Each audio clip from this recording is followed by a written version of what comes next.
Today on Rockfeed, we're going to do things a little bit different here, a little bit more informal than what we normally do. We've been covering this Slipknot case involving either current or former Slipknot member Chris Fehn, depending on which side you believe. Obviously, he hasn't been performing with the band, but he is seemingly alleging that he is a full partner in the band and has an ownership stake in the group, and that is continued here in this complaint. There are a lot of updates, pages and pages of new information, and we have gone through this and analyzed it as best as we can. I'm not an attorney, and I am not stating these as a matter of fact. These are merely allegations in this legal filing. Want to remind everybody to remain respectful of everyone here. We are just trying to analyze this situation as best as possible in a respectful manner and encourage you to do the same. Now, this has some basically expounded upon allegations and additional information from what we saw from that initial complaint. There were some scheduled court hearings that were to take place, and it looks like that's going to happen early next month. Slipknot hasn't said much other than that initial statement they released on their website and then later removed, just because obviously the message was gotten out there. I don't think that they were trying to hide anything. They said what they had to say, and then they wanted to update their website. So with that, they haven't really said much in court. It would appear that there may be some sort of a jurisdiction, maybe tug of war going on here, because Slipknot has these LLCs in various different states, including California, and they do have some seemingly a legal team based out of California, as we've previously reported. That was also the legal team that represented Metallica in their case against Napster. Again, but we haven't heard much from them. As always, they're welcome to come on and talk if they would like, as well as Chris Fehn's attorney, who we have had on the show. Now, I want to direct you to one of the pages in particular where they talk about some of the ways that finances were dispersed, at least according to Fehn. One of the notes here is that, quote, he was not compensated fully or reasonably for his services performed. This was not in the previous complaint. This is an updated statement, and he is seemingly alleging that he was not even being paid fairly for what he was doing. It says, beyond that, quote, the reasonable value of the services performed by Fehn and the market value of those services far exceeded any amounts paid, therefore, by Crayon and Slipknot General Partnership and its successors in interest, including, but not limited to, Slipknot merchandising, etc., Slipknot touring.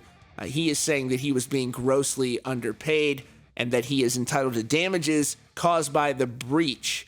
It says that the management, or the financial manager or business manager, Robert Shore and Associates, his business, allegedly, quote, managed the affairs of the Slipknot band so as to enrich Crayon and Taylor out of proportion to the efforts and undivided interests of the other general partners in Slipknot partnership, including those of Fehn. What that seems to mean is that Corey and Clown, what they're claiming, were being paid far more, significantly more, or out of proportion than that of the other members of the group. And it's worth noting, to credit Clown and Corey, that the other members of Slipknot are still performing day to day with the band and seem to be having a great time. So if they felt as if they were somehow being unfairly ripped off, they would certainly, outright ripped off, being lied to, being, we're setting up these businesses and we're taking money and you're not being paid fairly. They seem to be doing okay based on the fact that they are standing up on that stage. They have to be aware of this situation and must have examined their own individual situations. It would be quite odd for them to just say, okay, I'm getting ripped off, I'm going to keep performing. So either this is the members of Slipknot that are also allegedly general partners either say, no, I'm not general partners and Corey and Clown own the band and we recognize that, or they agree that they're having money unfairly taken from them and they just choose to accept it. Otherwise, it doesn't make sense. Again, it mentions it here in count 95 or in point 95 that he's entitled to damages in the amount by which the defendants were unjustly enriched. So he wants to go through the finances and look at, through discovery in this court proceeding, he wants to look at it and get his fair share of revenues and royalties based on what he claims he was being held out of.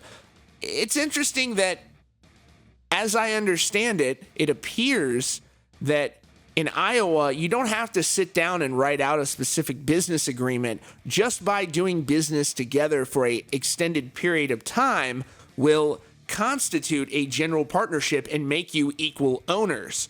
And as I understand it, they never sat down early on and said, this is what the roles are in the band. They didn't have a formality. They were a young band who was working together. This is what Fehn's legal team's contention is, that they were working perpetually together, and they never said, I own the band and you're just a general contractor. They didn't write that down. As you can see here, Clown asked him to join Slipknot in 98. He agreed. He's been a member continuously from 1998 to the present.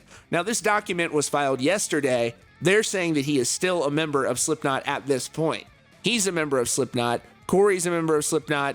They've released 5 studio albums since 98. He has composed music. They're making the case here that he has been essentially an equal member.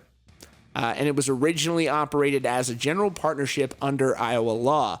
Under Iowa law, as I mentioned, a general partnership is formed by the association of 2 or more persons to carry on as co-owners of a business for profit. Forms a partnership whether or not the persons intended to form a partnership. The business of Slipknot as of its formation is a general partnership of 2 or more persons to carry on as co-owners of a business for profit, to wit the band Slipknot, for an indefinite period of time. He became a general partnership of Slipknot in 1998. Other general partners included Crayon, Taylor, who were considered the leaders of the band Slipknot. It's unclear, sort of arbitrary language when you say they're considered the leaders. Is that, it's an interesting, either they are the 2 sole owners of the band or they're not. What does this mean that they're considered the leaders? Because if they are leading the band in some sort of a business capacity, then leaders have the ability to make decisions that other people don't. And if they made the decision to take the business in a different direction, it's just sort of ambiguous and confusing. I mean, a lot of this is, and you have to be, maybe it's over my head in the intellect department. But anyhow, these are the updated claims. A lot of it is sort of what we already knew, but he's claiming that the members of Slipknot, Clown and Corey, essentially were being paid unfairly, and the rest of the members of Slipknot were not, and that he was also being underpaid for what he was doing in the band. We'll have to wait and see how this plays out in court. Again, these are allegations, and they will be heard and decided upon by the court, but this is the latest filing in that case, and so we just want to keep you updated on that. Again, keep the comments respectful. And that is all for now. Thanks so much for joining us here today at Rockfeed. If you're new here, be sure to subscribe with notifications on so you don't miss out on breaking hard rock and heavy metal news. Thanks so much for joining us, and we'll see you all very soon.